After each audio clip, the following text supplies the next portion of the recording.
தனது மகள் ஆன்லைனில் விளையாடிக் கொண்டிருந்த போது ஒரு மர்ம நபர் ஆபாச புகைப்படத்தை அனுப்புமாறு கேட்டார் என நடிகர் அக்ஷய்குமார் கூறியது அதிர்ச்சியை ஏற்படுத்தியுள்ளது. இந்தியாவில் ஒரு மாதத்தில் மட்டும் 1000 கோடி ரூபாய் அளவுக்கு சைபர் மோசடி நடப்பதாக மத்திய உள்துறை அமைச்சகத்தின் ஐஃபோசி அமைப்பு தெரிவித்துள்ளது. ஆன்லைன் மூலமாக விளையாடும் விளையாட்டுகளின் எண்ணிக்கை அதிகரித்துள்ள நிலையில் சைபர் கிரைம் குற்றங்களும் அதிகரித்து வருகின்றன. 2022ஆம் ஆண்டை ஒப்பிடும்போது 2023ஆம் ஆண்டு சைபர் குற்றங்களின் எண்ணிக்கை 31.2% அதிகரித்துள்ளதாக NCRB அறிக்கை கூறுகிறது. குறிப்பாக பெண்கள், குழந்தைகளை குறிவைத்து நடத்தப்படும் குற்றங்கள் அதிகரித்துள்ளன.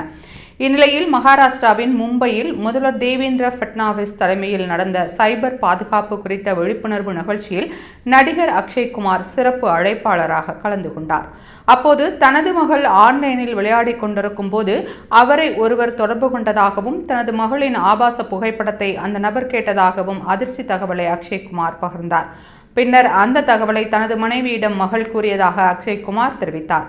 இதுவும் ஒரு சைபர் குற்றம்தான் என்று கூறிய அவர், மாணவர்களுக்கு சைபர் பாதுகாப்பு குறித்த பாடங்களை கற்றுக் கொடுக்க வேண்டும் என முதல்வரிடம் அக்ஷய்குமார் வேண்டுகோள் விடுத்தார்.